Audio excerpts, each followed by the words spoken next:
Meu nome é Tamara Coleman, tenho 21 anos e sou estudante de enfermagem na Universidade de Nebraska, em Lincoln. Sempre fui daquelas que se esforçam até o último minuto, virando noites em cima dos livros e dividindo meu tempo entre aulas e empregos precários para pagar a faculdade. Mas meus pais tinham planos bem diferentes para mim. Uma noite, durante as férias de primavera, eles me chamaram para uma conversa que mudou tudo. Não foi um pedido, foi uma ordem. Abandonar meus sonhos para financiar os da minha irmã caçula. Tatum, a menina dos olhos deles, queria ser popstar. E para isso, eu deveria trancar a faculdade, arrumar um emprego em tempo integral e bancar seus estudos em uma academia de música em Los Angeles. Um investimento de $30 mil por ano. Fiquei estarrecida. Enquanto eu me matava de trabalhar, conquistava bolsas e provava meu valor, minha irmã pulava de um hobby para outro sem compromisso. Mesmo assim, para meus pais, ela era a estrela da família, e eu, a filha que deveria se sacrificar. Quando me recusei, não houve decepção, houve uma guerra. O que veio depois me levou ao limite, e as consequências abalaram nossa família para sempre. Quer saber como enfrentei essa situação e o preço que eles pagaram? Continue aqui para descobrir. Você já passou por pressão familiar para abandonar seus objetivos? Compartilhe a sua história nos comentários. Curta e se inscreva para não perder o desenrolar dessa história. Cresci em Lincoln, em uma casa de 2 andares que, apesar do aconchego, sempre escondeu uma tensão silenciosa. Meu pai, Lester Coleman, era gerente de empréstimos em um banco local, analisando contratos e fechando financiamentos. Minha mãe, Darlene, trabalhava como vendedora em uma loja do centro, conquistando clientes com seu sorriso cativante. O bairro era daqueles onde crianças andavam de bicicleta até anoitecer e os vizinhos mantinham os jardins impecáveis, sem se meter na vida alheia. Não éramos ricos, mas vivíamos bem, até que os sonhos de Tatum começaram a sugar as economias da família. Minha irmã mais nova era a predileta. Desde os 8 anos, meus pais investiam nela. $200 por mês em aulas de canto, 250 em dança e um estúdio de gravação de última geração que custou mais de $1.000. Eles a chamavam de futura estrela, convencidos de que ela seria a próxima sensação da música. Enquanto ela cantava covers desafinados na sala, com autotune no máximo, eles aplaudiam como se estivesse no palco do Grammy. Mas Tatum tinha um padrão, começava algo cheia de empolgação e desistia na primeira dificuldade. Reclamou das aulas de canto por causa do horário, abandonou a dança porque a professora era chata, largou o violão depois de um mês. Aos 18 anos, já havia tentado guitarra, teatro e até compor músicas, deixando para trás projetos pela metade e uma pilha de contas. Mesmo assim, para meus pais, cada capricho dela era um sinal de talento. Eu era o oposto. Aos 16, comecei a trabalhar no Hospital Geral de Lincoln, limpando salas e organizando suprimentos para juntar dinheiro para a faculdade. Não era aluna nota 10, mas me dedicava, noites em claro estudando anatomia, plantões extras para pagar aluguel e livros. Minhas notas eram boas, maioria A, alguns B, e eu me orgulhava de construir meu futuro com minhas próprias mãos. Mas para eles, meus esforços eram apenas obrigação. Passavam os olhos pelo meu boletim, davam um que bom distraído e voltavam a assistir aos vídeos de Tatum, onde ela cantava desafinada com efeitos eletrônicos. Nunca disseram claramente, mas eu era a filha confiável, a que seguria as pontas enquanto eles bancavam os sonhos dela. O favoritismo não era só financeiro, era a forma como falavam dela, como se fosse a salvação da família. Tatum tem brilho, meu pai se gabava, mostrando seus vídeos para os colegas do banco. Ela só precisa de um empurrãozinho, completava minha mãe. Esse empurrão, claro, sempre caía sobre mim. Aos 17, pediram que eu faltasse à feira de ciências da escola para ajudar a pagar um microfone de $500, que ela usou 2 vezes e jogou no armário. Quando consegui minha bolsa, não houve comemoração. Só um pedido para cobrir as roupas do recital de dança, mais $300 jogados fora. Eu engolia a frustração, assentia e seguia em frente, mas doía. Meus sacrifícios, minhas noites sem dormir, minhas conquistas eram invisíveis diante do potencial dela. Uma noite ainda no ensino médio não aguentava mais. Sentei meus pais à mesa da cozinha com a voz trêmula, e perguntei por que sempre colocavam Tatum em primeiro lugar. Você está indo bem, Tamara, meu pai respondeu sem nem levantar os olhos do café. Sua irmã precisa de mais apoio para brilhar, acrescentou minha mãe. Você é forte, vai se virar sozinha. Era como se meu esforço fosse um dado adquirido, enquanto os caprichos dela eram um investimento sagrado. Saí daquela mesa me sentindo invisível, como se meu futuro fosse apenas um meio para sustentar o dela. Aquilo ficou marcado. Aprendi a contar só comigo, a enfrentar plantões exaustivos e provas difíceis sem esperar reconhecimento. Até que no terceiro ano da faculdade, durante as férias de primavera, a tensão explodiu. Cheguei em casa esperando uma semana tranquila para descansar e estudar para as provas. Em vez disso, meus pais armaram uma videochamada que mais parecia um tribunal. Sentada à mesa da cozinha com o notebook aberto, encarei os rostos sérios deles na tela. Sem rodeios, meu pai começou. Tamara, precisamos falar sobre o futuro da sua irmã. Meu estômago embrulhou. Sabia para onde aquilo ia, mas nada me prepararia para o que ouvi. Eles foram diretos. Eu deveria abandonar a faculdade, conseguir um emprego fixo no hospital onde já trabalhava meio período e pagar a mensalidade de Tatum em uma academia de música em Los Angeles. $30.000 por ano. Não podia acreditar. Enquanto eu me esgotava para me formar, equilibrando trabalho e estudos, minha irmã nunca havia levado nada a sério. Pai, ela nem terminou um projeto sequer.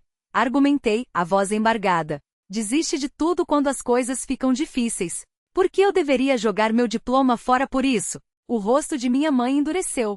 Tamara, não seja egoísta, disparou. Sua irmã tem chance real de sucesso. Você já está bem, pode voltar a estudar depois. Tentei fazer eles enxergarem as aulas de canto abandonadas por preguiça, as danças interrompidas por falta de disciplina, o violão encoberto de poeira. Ela não está pronta para isso, insisti. Vocês estão apostando tudo em um sonho que nem é dela de verdade. Mas meu pai me interrompeu antes que eu pudesse terminar. Você está brincando, não é? Minha voz saía baixa, mas cada sílaba cortava o ar como uma lâmina. Eu não tenho nada a ver com as escolhas que vocês fizeram. Seus sonhos não são minha responsabilidade, e você sabe disso. Do outro lado da linha, um silêncio pesado. Então o tom dela mudou, mais doce, quase infantil. Tamara, por favor. Você sempre foi a forte da família. Sem você, eles não vão me ajudar. Era a mesma manipulação de sempre. O sorriso doce, os olhos úmidos, a voz trêmula calculada para desarmar. Mas dessa vez não funcionaria. Não. A palavra saiu firme, sem espaço para discussão. Você quer que eu pague pelos seus caprichos? Que eu abandone minha vida porque você não tem coragem de assumir as consequências das suas próprias decisões? Uma risada amarga escapou dos meus lábios. Engraçado como vocês todos esquecem que eu também tenho sonhos. Ou será que só os seus importam? Ela não esperava por isso. Tatum estava acostumada a me ver ceder, a engolir o orgulho, a me dobrar. Mas não dessa vez. Não depois de noites sem dormir, de turnos exaustivos, de humilhações públicas. Não depois de ter que provar, uma e outra vez, que meu valor não se media pelo quanto eu estava disposta a me anular. Você está sendo cruel, ela acusou, a voz quebrando no final. Não, Tatum. Minha resposta foi gelada, precisa. Estou sendo justa. Pela primeira vez na vida, estou escolhendo eu. Desliguei antes que ela pudesse responder. As mãos tremiam, mas não de medo. Era raiva, era alívio, era algo novo e poderoso brotando dentro de mim. Pela primeira vez, eu havia plantado os pés no chão e dito basta. E pela primeira vez não me arrependi. O perfume pesado da canela e do ressentimento. Eles mal olharam para mim quando entrei, como se minha presença fosse uma afronta à narrativa que haviam construído. Minha mãe mexia nas panelas com movimentos bruscos demais, o talher batendo contra o fundo da travessa a cada revolvida. Meu pai, sentado à mesa com os braços cruzados, não ergueu os olhos do jornal, ou fingia não erguer. Tatum estava no sofá, enrolada em um cobertor que parecia mais uma armadura do que proteção, os fones de ouvido enfiados como se quisesse se isolar do mundo que a havia traído. Quando nossos olhares se cruzaram, ela virou o rosto com um movimento teatrais, como se eu fosse a vilã dessa história. Você veio, disse a Velma, secando as mãos no avental enquanto me puxava para um abraço apertado. Seu cheiro de baunilha e café era o único conforto naquela casa. Eles não merecem você, querida. Mas fique. Coma. Você não tem que provar nada. Eu não respondi. Não precisava. A mesa estava posta com a precisão militar de sempre, os guardanapos alinhados, os copos polidos, os pratos de porcelana que só saíam em ocasiões especiais. Era irônico, quase cruel, como eles mantinham as aparências enquanto tudo desmoronava por baixo. Onde você está fazendo estágio agora? Perguntou meu pai, finalmente quebrando o silêncio, a voz carregada de uma indiferença calculada. Bryan Medical Center, respondi sem olhar para ele. Acabei de ser indicada para uma vaga efetiva depois da formatura. Silêncio. Minha mãe soltou uma risada seca, sem humor. Que conveniente. Justamente quando sua irmã mais precisa de apoio, você se esconde atrás de um emprego. Não era uma pergunta. Era uma acusação. Eu não estou me escondendo, disse, e minha voz soou mais calma do que eu me sentia. Estou construindo minha vida. Assim como vocês estão construindo a de vocês. Construindo? Tatum finalmente tirou os fones, os olhos vermelhos de chorar ou de ódio, não dava para saber. Você está destruindo tudo. Eles hipotecaram a casa por mim, e você nem liga. Eu ligo, respondi, virando-me para encará-la pela primeira vez em meses. Ligo que eles estejam jogando fora o futuro de todos por um sonho que você nem se esforça para realizar. Ligo que você prefira culpar os outros do que assumir que talentoso não é o suficiente. Ligo que enquanto você desiste na primeira rejeição, eu estou aqui, todos os dias, lutando pelo que eu quero. O ar na sala ficou tão denso que dava para cortar com uma faca. Você não entende nada, minha mãe sussurrou, as mãos trêmulas segurando a colher de pau como se fosse um escudo. Família se apoia.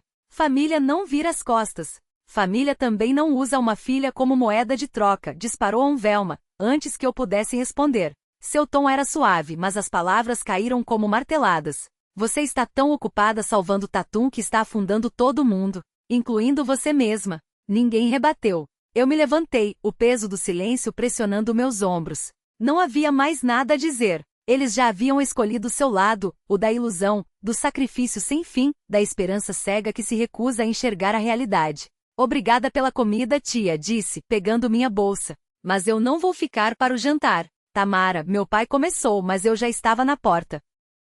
Quando vocês decidirem me ver como algo além de uma decepção ou um banco de emergência, olhei para trás, os olhos secos, a voz firme me procurem. Até lá, não há nada que possamos dizer um ao outro. Fechei a porta com um clique suave. Não foi um bater de porta. Não foi um grito. Foi pior, foi a quietude de quem já se despediu por dentro. O ar frio de novembro me acertou como um soco no peito, mas eu respirei fundo. Não havia mais espaço para culpa. Não havia mais espaço para dúvidas. Eu havia escolhido o meu caminho. E pela primeira vez não olharia para trás. O cheiro de peru assado misturado à tensão espessa enchia o ar enquanto nos sentávamos à mesa de jantar da minha mãe. Meus pais haviam insistido naquele jantar, vendendo a ideia como uma oportunidade de cura familiar. Eu, do outro lado da mesa, encarava Tatum, que evitava meu olhar com os braços cruzados como uma barricada. Tia Velma, sempre a pacificadora, tentava aliviar o clima com sua voz doce, passando purê de batatas e perguntando sobre minhas aulas. Mas quando meu pai limpou a garganta, soube exatamente o que viria. Amanhã, ele disse, a voz carregada como chumbo. É hora de consertar isso. Sua irmã precisa de você agora mais do que nunca. Ainda dá tempo de acertar as coisas. Minha mãe assentiu, os lábios apertados em uma linha fina. Você já se divertiu bastante na faculdade, disparou, como se meu futuro fosse um brinquedo que eu pudesse largar quando bem entendesse. Agora é a vez da Tatum. Senti o estômago revirar, mas não era mais a mesma pessoa que engolia a culpa em silêncio. Consertar o quê? Perguntei, a voz calma, mas afiada como uma lâmina. Vocês empurraram os sonhos da Tatum na minha garganta por anos, e aonde isso nos levou? Virei-me para ela, que agora cravava os olhos no prato como se pudesse queimá-lo com o olhar. Você teve sua chance em Los Angeles. E não estava pronta. Pulou aulas, ignorou treinadores, desistiu toda vez que as coisas ficaram difíceis. Não sou eu quem está te segurando. Você é. O silêncio que se seguiu foi tão denso que dava para cortar com uma faca. A face da minha mãe ardia em vermelho. Isso não é justo, Tamara, ela esbravejou, como se a justiça fosse um conceito que eles conhecessem. Sua irmã tem talento. Só precisa de um pouco de ajuda. Meu pai inclinou-se para frente, a voz baixa e ameaçadora. Você sempre se virou sozinha. Por que não pode fazer isso por ela? Antes que eu pudesse responder, Gail, minha prima, convidada por tia Velma como um farol em meio à tempestade, bateu o copo de vinho na mesa com um estalo seco. Chega, ela cortou, a voz firme como aço. Já vi esse filme antes, e não é justo com ninguém. Todos se viraram para ela, surpresos. Gail havia sido cantora, havia tentado, havia falhado. E agora olhava para meus pais com uma clareza que doía. Tatum tem faísca, continuou sem rodeios. Mas não está colocando trabalho. Vi suas fitas de audição. Fraseado descuidado, nenhuma presença de palco. A indústria não espera ninguém se encontrar. Ela se voltou para Tatum, o tom mais suave, mas inegociável.